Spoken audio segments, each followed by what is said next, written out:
Welcome to episode 4 of Win the Day, and today's episode is titled The Secret to Happiness.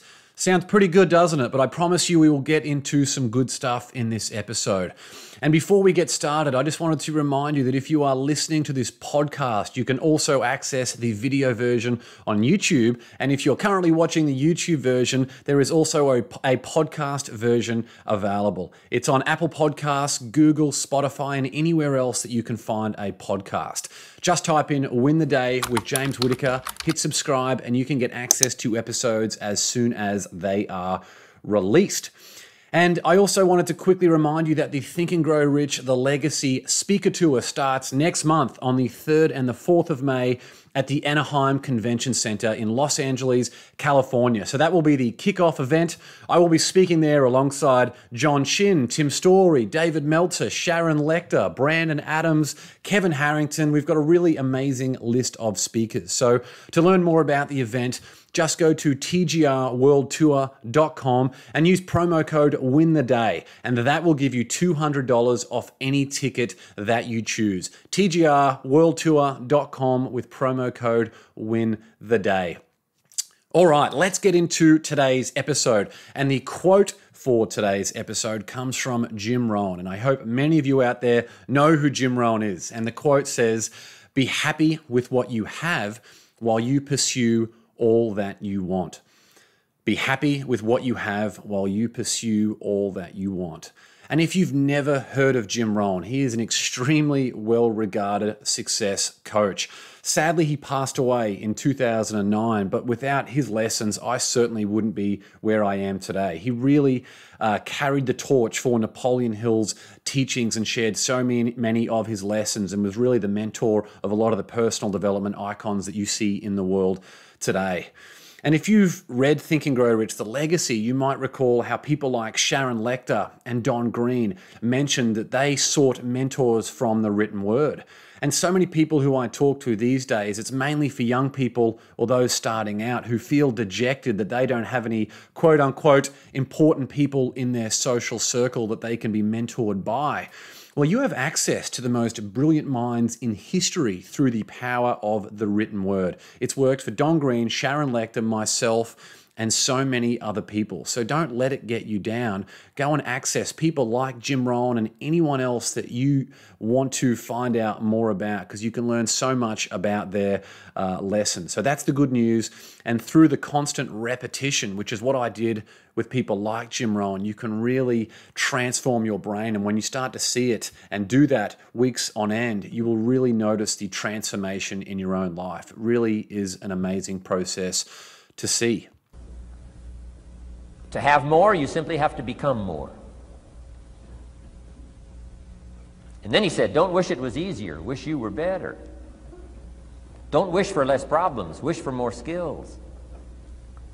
Start working on yourself, making these personal changes. And he said, it'll all change for you.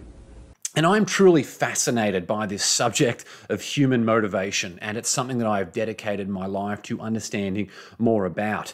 And what I like to do is see how ordinary people can apply and model the success habits of extraordinary performers to achieve success and happiness in their own lives, irrespective of what happened in their past. And when you've been following me and you hear about people like Janine Shepherd, who was hit by a truck, and Jim Stovall, who was diagnosed with total and permanent blindness when he was a teenager, how were these people able to achieve superior success and happiness given these truly unique hardships that they had to face? And there are people these days, like, why is it that people who are seemingly born with everything on a plate, who grow up and their lives seem to be a mess? And there are other people like Janine and Jim who have had to face seemingly insurmountable hurdles in their own life, yet they are able to continue to rise. Why is that the case? Well, Buddhist practitioners believe that all life is suffering and that the source of that suffering is desire, so craving that which we do not currently have. But Napoleon Hill fans might recognize that the very first principle of Think and Grow Rich is, you guessed it, desire. And in fact, Napoleon Hill even wrote that the starting point of all achievement is desire. So where is one to turn? And And I thought this might be a good time to reference a conversation that I actually had with my father from a few years ago. And my siblings and I have always called our father Noel, which is his first name. I'm not sure why we started doing that, but that's what we call him. So there I was having a bit of a vent to my father Noel, where I explained to him that I was annoyed by what I thought was a lack of results because I feel like I had earned something that hadn't yet manifested through all the actions that I had taken. And Noel listened calmly to what I was saying, and then our exchange went a little something like this. Noel said to me, "When you're driving on the highway and you're behind a slow car, how do you feel?" And I said, "Frustrated, pissed off." And he said, "Why?" And I said, "Well, because I want to get in front of them." And he said, "Well, why do you want to get in front of them?" And I said, "So I can get to my destination faster." And he said, "And what happens when you get in front of them?" And I said, "There's one more car." And he paused and then said, "Yes, there's one more car." And that hit me like I'd been dunked in an ice bath, because it occurred to me that it doesn't matter what race you're running right now, there is always one more car. And I'll never forget that powerful lesson on the futility of impatience. So let's unpack that a little. There is a very big difference between being satisfied from giving your best actions in the present and attaching your happiness to an outcome. As Dale Carnegie, who is the author of How to Win Friends and Influence People, he once said, "We are all dreaming of some magical rose garden over the horizon instead of enjoying the roses blooming outside our windows today." And thinking back to that conversation with my dad, he had reminded me that I'd been too focused on chasing what was over the horizon rather than enjoying the journey. And even when Napoleon Hill referenced desire in his achievement philosophy, he meant it in terms of stimulating action in the present. Hill believed that purposeful action was the surest way to become self-reliant, insulate ourselves from defeat, and realize our potential. Because without action, our brain atrophies, just like a muscle we don't use. And when that happens, we will eventually succumb to ill health, poverty, and misery. Maybe not overnight, but it is bound to happen. And true happiness is not just found in the present, it is found by being present. While yes, it's our duty to be the best we can be, our self-worth should never be contingent on an outcome, destination, or material possession. Enjoying the journey, come rain, hail, or shine, is what counts the most. And if you think back to episode 3, the last episode with Rob Deerdeck, where Rob said, "As I've continued to level up, I stop and decide what the answer is, and then I build my life backwards from there." And I frequently talk about the importance of identifying your perfect destination in all areas of your life. Everything from your career to experiences and travel and relationships and anything else that you want, and then working backwards from that perfect destination to 5 years, 3 years, 1 year, 90 days, right back, so you know what actions that you need to take today and how they relate to that long-term mission. It's what comprises the success plan and really what is the backbone of this whole win the day theme that I talk about with this podcast and my speeches and everything else that I do. And if you've read Think and Grow Rich, The Legacy, you might recall how David Meltzer, who is the CEO of Sports One Marketing, he actually mentioned that his definition of happiness is the ongoing pursuit of our potential. So happiness is the ongoing pursuit of our potential. And I love that definition. Our potential each day is realized when we're developing our skills, when we're challenging our abilities, working on tasks that we enjoy, and surrounding ourselves with people we love. But it is not realized from watching 4 hours of television each day. Having a success plan helps you understand who you are and what is most important in your life. This allows you to focus on what actions you can take in the present so you can release yourself from any worry about the future. Because if you're focused on winning the day, your future will take care of itself. You just need to enjoy the ongoing pursuit of your potential, as David Meltzer said. After all, think about any achievement, whether it's a weight loss goal or becoming president. Any big goal is just a series of small wins that you have had along the way.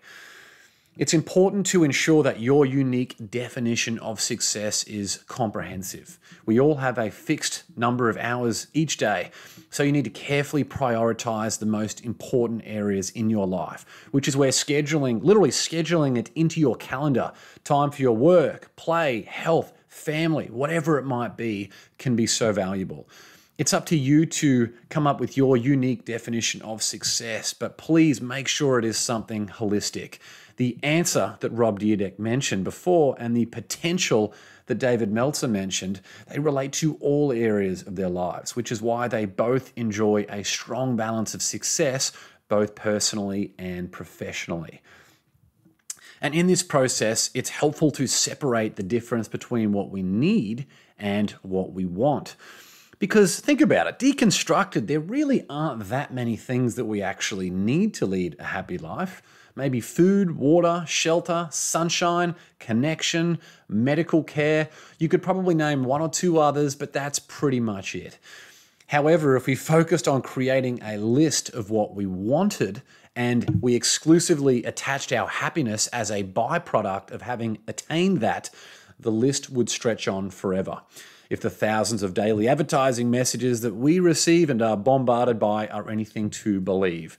It would include everything from billions of dollars in the bank and exotic cars to bespoke jewelry and tailored clothing. So right now, let's think about a practical example of this. So let's talk about Ben, who's 35 years old. He works at a law firm, but his dream is to make partner of that law firm. Ben gets into the office at 7 a.m. and returns home at 9 p.m. each day. Due to time constraints, he eats whatever he can on the go and rarely exercises. Ben's wife and childhood sweetheart Jess stays at home to look after their two young kids. For years, Ben has told his wife to be patient because his promotion to partner will eventually happen. He needs to be partner, and she should want that for him too, because the moment it happens, they will have everything they need and can finally live happily ever after. A short time later, in a meeting with his bosses, Ben is told that he needs to raise his billable hours to be considered for partnership, so he works even harder, neglecting his family even more. A few years later, Jess has become tired of her absentee husband, while her kids only have a surface-level relationship with their father. Jess communicates these frustrations to Ben, but he resents the judgment because he's doing it for them. For every action, there is an equal and opposite reaction. Jess moves into her parents and takes the children with her. Ben eventually makes partner of the law firm, but quickly realizes that there's always more hours to bill, clients to gain, and work to do. He also discovers that by attaching his happiness to the outcome, he missed the incredible things that he already had in his life and lamented that he never enjoyed the journey. Ben realized the hard way that he'd confused his needs with his wants. Now, you might know someone who is in a relationship like that, or perhaps you're in a relationship like that. But having an honest and open conversation about what's most important and literally putting systems in place to help everyone in that situation enjoy the journey can save that relationship before it's too late. And regardless of what destination we're pursuing, whether it's romance, cash, fitness, jewelry, a waterfront mansion, or any other destination that you can think of, those who spend all their time trying to pass the car in front will never be satisfied. Instead, eradicate phrases like, "I'll be happy when," and "I'll be happy if" from your vocabulary. Be clear on what success looks like to you, but remember to give yourself everything that you have got in the present moment. As Coach John Wooden said, success is peace of mind, which is a direct result of self-satisfaction in knowing that you made the effort to do your best to become the best that you are capable of becoming. That's how we win the day, and that's what makes the journey so fun. So that's it for episode 4. If you're enjoying the show, I would really appreciate it if you gave it a 5-star rating, or if you're watching it on YouTube, if you gave it a big like. And of course, if this message resonated with you, if you could share it with others, that would be amazing too. So thanks for listening. Until next time, onwards and upwards always.